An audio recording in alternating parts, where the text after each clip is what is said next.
So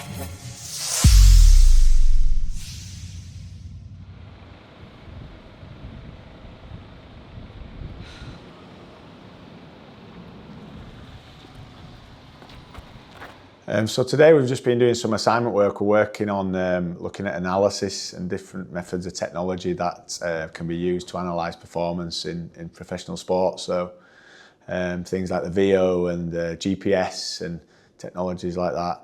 So they've been analysing that, and then they've carried out some analysis as well on themselves and a first team player. So they've been collecting data on the first team player in a match and then analysing themselves in training as well and creating a show reel. So it gives them an opportunity to look at what the first team players are doing so that they can try and work on things in order to get into the first team in the future. So we've been learning about technology in sport. So today I've been doing about GPS trackers, huddle and VAR, and just explaining what the impact is on football and their positives and negatives. And I did quite a lot of work on GPS trackers today because we use that almost every day when we train.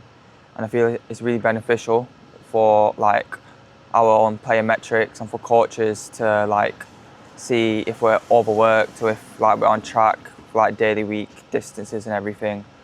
And I feel like it's just really good in general because it helps prevent injuries as well.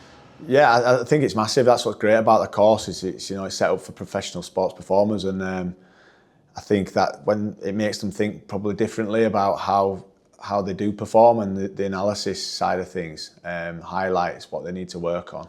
And they can spend a bit of time on the game one-to-one. So yeah, it's very relatable. We do it every day, Monday to Friday, for about 2 hours every day. And Wednesday we do from about 9 till 12. And I think that's the main day where we try to get everything covered. But every other day I feel it's just normal. I feel like it's a good thing to have in the morning because it just covers some time as well when we're in. Yeah, so at Woodhouse Grove we deliver their education on a Monday morning and a Tuesday morning for 2 hours, and then Wednesday is a bit of a longer session. I don't lead that, another teacher does.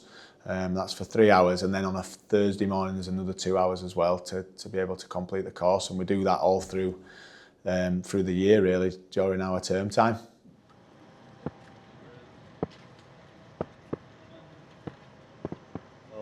Yes, we do a lot of work on it, to be fair, individually. We'll sit down with players one-to-one quite a lot during the week, so they get a range of it, for whether that's as a team, whether that's post-match and pre-match, or say on Tuesdays and Thursdays in terms of one-to-one sessions, and also we try and incorporate unit sessions as well with the lads.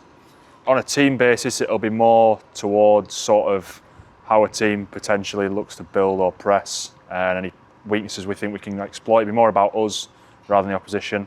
And then individual-wise, it's more around the player's ILP, so sort of links back to what their sort of main aims are along the journey.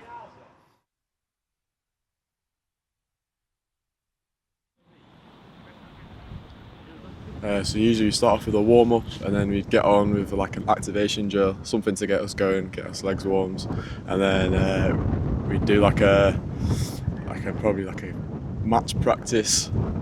That's based around the focus of the session. So today we were doing defend the box. So there's a few different things that we fit into the day typically. They normally start the day with education, which is where the boys normally follow a BTEC in sport. They'll have around an hour and a half, an hour and 45 minutes in education. After that, 2 or 3 days a week we'll go into analysis, where we'll sit in the classroom, the cabin with the boys, and go through some footage from previous games or plans for upcoming games. Following that, we'll go and try and bring it out on the pitch and do it live with the training session, and then a gym session on the afternoon. I think it's watching the game back is almost just as important as playing, because it's a different point of view and you can see how much you need to do to improve each time you play. And as a team, there's always stuff to work on. So I think as much as everyone comes into, obviously everyone in football wants to have a pathway in the game. It's such a hard industry to work in that it's important that we give the players an all-rounded development. So as well as trying to create players who can excel on the pitch, it's important we give them a pathway off the pitch as well. So I think it's essential for the wider part of their life. I think within that there's aspects that can support their football. For the BTEC in sport, they maybe get elements like their nutrition. analysis, nutrition, or other aspects that will support their sports performance as well. Yeah. I think it's important to have that as like a backup as well as playing, because obviously it's all good being in football, but there's another side to life after, so I think you need it. Seeing the lads day in, day out, how good is it when you get to see them develop as players and as people? Brilliant. It's one of those things as a coach that I think brings the most enjoyment. You can't promise a career in the professional game, but what you can do is see players grow. And not only grows footballers, grows people. And sometimes you see the rewards of that out on the pitch. Sometimes it may take a year or two before you sort of see that come to the fore. But that's what we're here to do as coaches, here to help guide the young people both on the pitch and off the pitch. Well, we have gym 3-4 times a week, so we work through a plan, so we're on 6-week programs, and from there we test then every 6 weeks to see the improvement we make. But in terms of you see the improvement in terms of how much you enjoy it, if you come in, if you lift heavier weights, and then you just actually, it's a different environment to a football pitch. So if there's actually fun in lifting weights, if there's less pressure involved, it's all about just improving, having fun, and you see the difference in terms of the smiles on faces. So they'll come in, they'll do a bit of prehab, so they might want a foam roll stretch if it's after the session. They'll go onto the bikes for about 5 minutes, and then the session will start. So we kind of run it as like a uppers, lowers, full body split. So we're working on the strength and power, depending on what plans we're on. We'll get started, usually about 45 minutes we'll have left for the gym session, so it's over an hour. And we'll just work through the plans and then usually finish off with either some core or go on the bikes to cool down for the last 5 minutes. Well, it's a long journey, from under pre-academy, under 8s, all the way through to the under 18s. So many ups and downs along the way for young players, and by nature they are inconsistent and go through periods where they'll have success and periods where they might struggle.